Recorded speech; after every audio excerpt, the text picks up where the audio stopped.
분들 반가워요. 눈에 선의 팀이 다시 보인 거.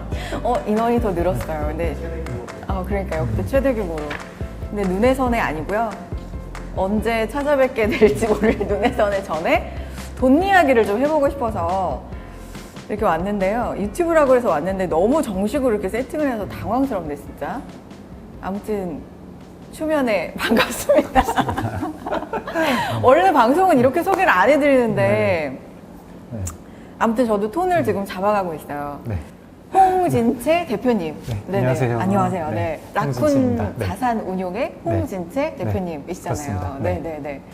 우리 컨텐츠가 네. 하하호호 홍홍이란 건 아세요?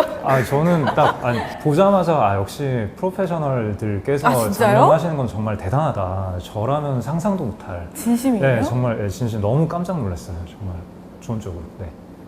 너무 깜짝 놀리는 거예요? 아니 정말. 선생님께서 지으신 거예요? 아니에요. 네. 아니에요. 저도 네. 깜짝 놀랐어요. 네. 너무. 저희 PD님께서 네, 이렇게 나오시면 저도 같이 같은 톤으로. 너무 훌륭해서 깜짝 놀랐고요. 네. 어쨌든, 하하호호, 홍홍. 네. 홍홍. 네. 이렇게 둘이 만나서 네. 돈 이야기를 하래요. 그렇다고 합니다. 그러니까 네. 경제 이야기, 네. 주식 이야기, 뭐 네. 이런 걸 하라는데 네. 사실 뭐 하라 그래서 하는 건 아니고 저도 경제방송에서 네. 오랫동안 이제 방송을 진행하고 돈에 사실 관심이 많죠. 네. 그런 사람으로서 하하호호 홍홍이란 이 단순한 네이밍처럼 저도 마음을 네, 먹었어요. 이 6글자를 제가 입 밖으로 꺼낼 때마다 너무 그냥 웃긴데. 뭐든지 다 물어봐야 되겠다. 네, 에라 모르겠다. 네, 네. 모르는 거 그냥 네, 저희 에라 모르겠다로 가시죠. 네. 창피하지 네, 말고 네. 그냥 물어봐야 되겠다라는 네. 심정으로 왔으니까 네. 뭐든지 좀 네. 받아주시기를. 네. 어차피 얘기할 수 없는 얘기는 뭐 알아서 편집이 될 거니까. 그러니까요. 저는 그냥 에라 모르겠다로. 그러니까요. 네. 라쿤 자산운용은 왜 라쿤이에요, 근데?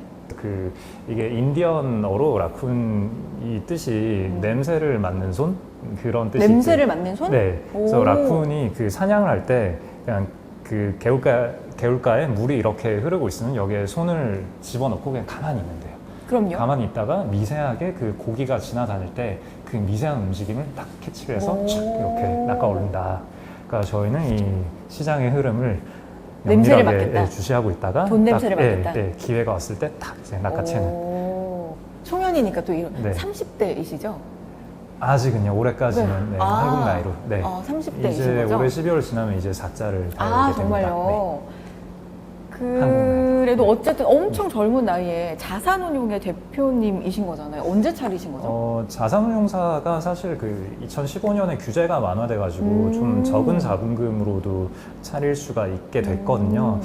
사실 그렇게 했더니 이제 그 수많은 회사가 난립했다가 이제 여러 가지로 문제가 터지고 있어서 참 업계를 대표하여 저도 죄송스럽다는 말씀을 드리고 싶고 아무튼 그렇게 규제가 완화됐을 때 저도 회사를 차려가지고 그럼 지금 또 5년 전이니까 30대 규제가 초중반. 완화된 거는 2015년이고 제가 네. 그때 창업을 준비를 하고는 있었어요. 사실 내 회사를 차려야겠다라고 생각을 한 거는 제가 주식을 시작한 게 2003년이었는데 그때부터 또 그래도 주식을 시작했으면은 좀 그때 막 무슨 뭐 워렌 버핏이나 존 템플턴 이런 책을 읽으면서 이제 주식에 입문을 했으니까 이걸 했으면은 그래서 내가 정말 이걸로 돈을 벌 재주가 있다면은 좀 회사도 차리고 해서 다 같이 이걸 나누고 뭐 이렇게 해야 되지 않겠나 하는 생각이 있었고 그래서 오래전부터의 꿈이었긴 했죠. 근데 아무튼 여차저차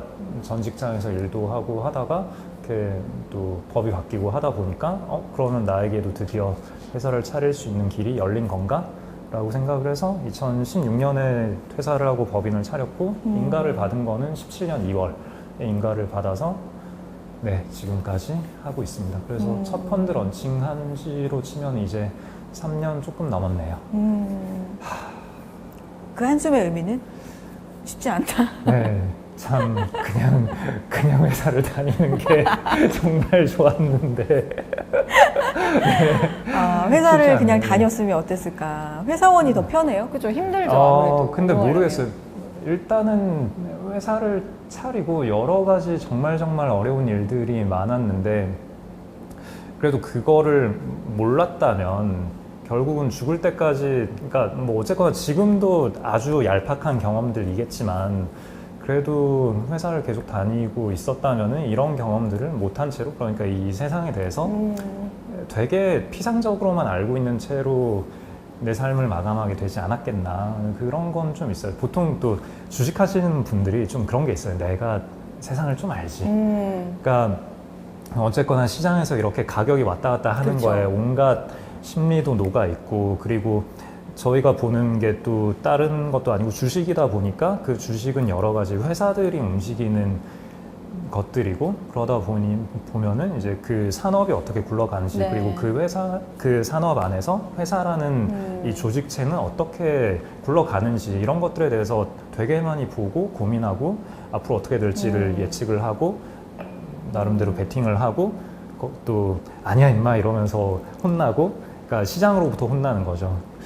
아무튼 이렇게 부딪히고 깨져가는 과정들을 많이 겪으면서 그래도 내가 좀 되게 다양한 분야에 대해서 좀 그래도 이 세상이 어떻게 굴러가는지 내가 좀 알아 라는 생각을 좀 하게 마련이거든요.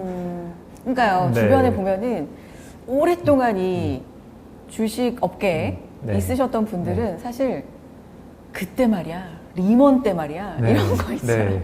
네. 그래서 자기들만의 어떤 격언들도 생기고, 그래서 뭐 남들이 공포감에 빠졌을 때 용기를 내야 돼 라던가, 뭐 아무튼 뭐 세상은 그런 게 아니야, 뭐 니들이 뭘 몰라서 그래, 이런 식의 생각들을 되게 쉽게 하게 되거든요. 그러면서 거기에서 한 걸음 더 나아가서 그러면은 내가 회사를 차려서 해도 그냥 다 할 수 있겠네. 그러니까 성과가 어느 정도 좋은 매니저들은 좀 이런 생각에 빠지게 되고, 저도 그 함정에 전형적으로 빠진 그런 근데 사람이었는데. 그 이야기는 성과가 좋은 매니저이셨다는 뜻이죠? 아, 뭐 그건 그렇죠. 네. 일단 뭐 그건 그렇긴 하고요. 네, 뭐 상도 받고 했으니까 어쨌거나 뭐 숫자로 나오는 거니까. 네. 성과는 그래도 상당히 좋은 편이었고, 이제 제가 뭐 좀 제가 되게 꽤 능력이 좋은 사람이다라고 착각하기에 충분할 정도의 숫자들은 나왔었고, 근데 어쨌거나 그 회사를 차리고 뭐 여러 가지 파트너분들과 이야기를 하고 또 직원들을 모시고 뭐 이런 수많은 과정들에서 이제 다 난생 처음 해보는 그런 여러 가지 경험들을 겪으면서 뭐 되게 많이 어려운 것들도 있었지만 또 그냥 힘든 것 자체가 그냥 되게 내가 정말 세상에 대해서 정말 잘 모른 채로 안다고 착각하고 있었구나, 뭐 그런 것들을 알려주니까 인생은 좀 윤택이라고 해야 되나? 윤택? 뭐라고 표현해야 되지? 아무튼 많이 배워가고 있습니다. 네. 거의 정점이 또 2020년이 아니었을까 이런 생각도 들긴 들거든요. 시장도 그렇고 세상도 그렇고 전대미문의 전인미답에 뭔가 이런 상황들이 너무 많이 펼쳐졌잖아요. 어때요? 사실 2020년 자체는 물론 그 등락의 폭으로만 치면은 좀 굉장히 과격하긴 했는데, 그쵸? 뭐 리만 때보다 더 많이 빠지긴 맞아요. 했으니까 뭐 또 사실 지나고 났으니까 이제 그쵸, 이게 또 지난 것도 아니긴 한데 사실 네, 어쨌거나 주가는 올라왔으니까 또 이런 생각이 드는 거긴 한데, 그 3월 시점에도 그렇게 시장 때문에 굉장히 힘들다라는 생각은 하지 않았었거든요. 그건 굉장히 뻔한 패턴이고. 그러니까 뻔한 패턴이라고 네, 보신 거예요? 그러니까 그날도 그렇게 급락하는 3월에도? 네. 그러니까 좀 되게 그 폭 자체는 생각보다 과하긴 하였지만, 그 당시에 정말 명확하게 그 펀더멘탈이 가는 방향과 가격이 가는 방향이 이렇게 명확하게 괴리가 나 있는 거는 되게 오랜만이거든요. 이거는 정말 쉬운 시장이고. 쉬운 시장이다? 네, 쉽다. 돈 벌기 쉽다라는 거고. 그냥 그럴 때 샀으면 된다? 근데 여기서 중요한 거는 네. 이 생각을 저는 2월 말부터 하고 있었다라는 거고. 2월 말부터? 네, 그러니까 그 말인 즉슨 그때 만약에 이제 과격하게 더 샀다. 바닥에 사야지. 막 이렇게 했다면은 3월에 이제 더 심하게 부러졌겠죠. 그러니까 지금 제가 편안하다라고 느끼는 거랑 그러니까 이건 쉽다라는 거랑 지금이 바닥이다라는 거는 전혀 다른 얘기거든요. 그래서 이거를 착각하면 안 돼요.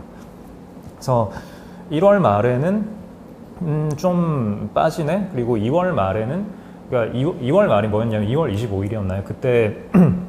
그때가 딱 그 한국의 코로나가 확산되고 그때 지하철에서 모든 사람이 마스크를 끼고 다녔던 딱 그때였거든요. 아, 그때가 그 모 종교 집단에서 이제 네네네네. 코로나가 확산되면서 그때 그 이제 다른 방송에서 말씀드렸던 걸 다시 말씀을 드리자면 제가 그 패닉의 역설이라는 단어를 쓰는데 그런 용어를 쓰는데 그러니까 사람들이 그 전까지는 경각심이 그렇게 많지가 않았고 그래서 지하철에서도 마스크를 안 끼고 다니는 분들이 꽤 있었는데 딱 그 종교 집단의 그 사태가 터진 직후에 지하철에서 모든 사람이 마스크를 끼고 있었어요. 말인즉슨 모든 사람들이 경각심을 가지기 시작했다는 거고 그래서 실제 이제 길거리에 나왔을 때 우리 경제 활동들은 엄청나게 위축이 됐었죠. 네. 경제 활동이 위축이 되니까 당연히 기업들의 실적이나 아니면 여러 가지 매크로 지표는 안 좋게 나오겠죠. 그렇죠. 근데 그게 패닉했기 때문에 그런 건데 패닉했기 때문에 마스크를 쓰고 다니니까 실제 감염은 바이러스는 어쨌거나 공기 중 전파가 돼서 감염이 되는 거잖아요. 근데 모두가 마스크를 끼고 있으니까 실제 감염은 오늘 이 피크다. 그러니까 어제부터 이제 줄어들 거다라는 거고 그러면 근데 이게 줄어들 거다라는 걸 사람들이 숫자로 확인하는 거는 한 2주 정도가 걸리겠다. 왜냐하면은 뒤에, 그렇죠? 잠복기가 있고 그다음에 검사하는 캐파에도 한계가 있으니까 그래서 한 일주일에서 2주일 사이 정도면은 이제 신규 확진자 추이가 줄어드는 데이터를 우리가 확인을 할 수 있겠구나. 그러니까 향후 2주 정도 후에는 주가가 바닥찍고 반등을 할 수 있겠구나. 라고 생각을 2월 25일인가 그때 금요일부터 했었죠. 했었고 실제로 그렇게 됐죠. 3월 1일이었나요? 아무튼 3월 초에 이제 한국에서의 신규 확진자는 피크아웃을 하기 시작했어요. 그러면서 3월 초에도 주가는 반등을 했어요. 근데 문제는 그 동시에 이탈리아와 미국의 그러니까요. 확진자가 늘어나기 시작했죠. 그러면서 이제는 이게 아시아만의 문제가 아니라 전 세계로 퍼져나간다. 라는 게 됐고 이제는 글로벌 레벨에서 주가가 또 와장창 빠지고 또 그때 그것도 있었죠. 유가가 급락해버리고 그렇죠. 유가 급락이 사실 저는 이걸 좀 더 우려를 했었거든요. 이거는 시스템 리스크로 전이가 될 수 있는 거였기 때문에 그래서 실제 채권 가격도 급등하고 CDS라는 지표도 급등하고 했었는데 그때 이제 다시 생각을 해볼 수 있는 거죠. 자 그러면은 패닉의 역설이라는 아이디어가 2월 말 시점에는 한국에 국한돼서 작동한 아이디어였다면은 이제는 3월 중순에 글로벌리 확산이 됐으면은 그러면은 이제는 글로벌 레벨에서 패닉의 역설이라는 아이디어가 적용이 될 수 있겠다. 그때 미국이나 유럽에서는 또 마스크를 안 끼는 문화였잖아요. 그러면서 그 아시아인들이 미국에서 마스크를 끼고 다니다가 뭐 집단 린치를 당했다더라 뭐 이런 뉴스도 들리고 했었는데 이제는 그들이 마스크를 끼기 시작하고 그 당시에 어떤 지표 그 뉴스가 나온 것도 있었어요. 그 공공장소에서 마스크를 쓴다라고 응답한 사람의 비율이 3월 둘째 주 정도에 그때 이탈리아에서 한 40% 정도가 나왔어요. 영국은 아직 안 끼고 있었고. 그러니까 이제 이탈리아에서 확진자가 늘어나니까 그들도 이제 마스크를 끼기 시작했다는 거고 그러면은 이제 마스크를 안 끼는 문화라고 하는 그 서구에서도 막상 눈앞에 확진자가 뜨고 하면은 마스크를 끼고 다니는 거고 그러면 일단 우리는 한국에서 그리고 그 이전에 중국에서 다들 패닉했기 때문에 신규 확진자 추이가 줄어드는 걸 확인했기 때문에 그러면 이거는 각 지역별로 이게 반복되어서 나타날 뿐이다. 그리고 그러면 미국에서 패닉의 역설이 작동한 이후에는 그러면 그 다음엔 또 무엇이 추가 타격을 줄 것인가 하면은 뭐 인도나 남미 같은 신흥국일 텐데 그쪽의 경제 규모는 미국보다 크지는 않죠. 그러면은 미국에서 패닉의 역설이 작동하는 걸 확인하고 나면은 그 이후의 지역적인 확산은 지역적인 확산이다. 그러니까 글로벌 레벨에서는 주가는 반등할 수 있겠다라는 생각을 3월 23일쯤에 확신을 했고 그때 제가 원래 시장 전망 이런 얘기는 절대 안 하는데 그때 어떤 모임에서 그냥 오프라인에서 사적이니까 그런 얘기를 했었어요. 이거는 진짜 10년에 한번 볼까 말까 한 너무 좋은 기회다. 예, 그러니까 이미 한국의 국한에서도 이게 펀더멘탈과 가격이 괴리가 생겼는데, 참고로 여기서 펀더멘탈이라 하면 경기 지표를 얘기하는 게 아니라 그 실제 그 바이러스의 감염을 이야기를 하는 거고, 바이러스의 감염이 피크아웃 하게 되면은 펀더멘탈도 거기에 후행해서 다시 돌아오게 될 거잖아요. 근데 가격은 이제 전 세계 망한다라는 걸 반영해서 너무너무 빠져 있으니까. 그래서 2월 시점에도 그랬는데 3월 하순 시점에는 글로벌 레벨로 이렇게 되니까 이거는 너무너무 좋은 기회다. 10년에 예, 한 번. 예, 10년에 한 번 올 수 있는 기회다. 근데 여기서 조심해야 될 건 아까도 말씀드렸다시피 지금이 좋은 기회라는 것과 지금이 바닥이다라는 거는 전혀 다른 얘기다. 그러니까 알아서 하시라. 뭐 그런 얘기를 바닥일지 했었죠. 아닐지 모르지만 네. 기회는 예, 그러니까 예, 맞다. 우리가 판단해야 될 건 그런 거죠. 지금 여기서 더 빠지더라도 버틸 수 있느냐. 그러니까 3월 23일 그 시점에서도 주가가 거기서 한 30% 더 빠진다. 이런 건 충분히 가능한 그렇죠. 일이었죠. 그러니까 그걸 버틸 수 있느냐. 그러니까 여기서 제가 편안하다라고 하는 거는 향후에 한 1년, 2년, 3년 정도를 놓고 봤을 때 한 50% 정도는 너무 쉽게 벌 수 있는, 한 90% 이상의 확률로 벌 수 있는 그런 상황인 것 같다라는 판단이지, 오늘 바닥 찍고 내일부터 반등합니다, 이거랑은 전혀 다른 거죠. 그러니까 그 이후의 하락을 감내할 수 있는 자금만 투입을 해야 되는 거예요. 네. 근데 운 좋게 딱 그 시점이 딱 바닥이긴 했는데, 이거는 그냥 운인 거죠. 네, 이거는 뭐 제가 어디 가서 뭐 제가 바닥을 맞췄습니다 뭐 이렇게 얘기할 건 전혀 아니고, 그렇게 얘기하면 너무 아무 의미가 없는 거고요. 그냥 그 시점에 저는 굉장히 이거는 너무 쉬운 시장이다라고 보고 있었다라는 거죠. 진짜 좀 달라 보여요. 약간 진짜로 약간 이분하고 어떻게 내가 너무 막 순둥순둥하셔가지고 막 카메라가 너무 많아요. 막 어떡하죠? 막 이러셔가지고 이분이 자산운용 대표님이라고 막 이랬거든요. 시장 얘기하니까 눈빛이 달라지네. 달라 보여요. 네, 부끄럽네요. 또.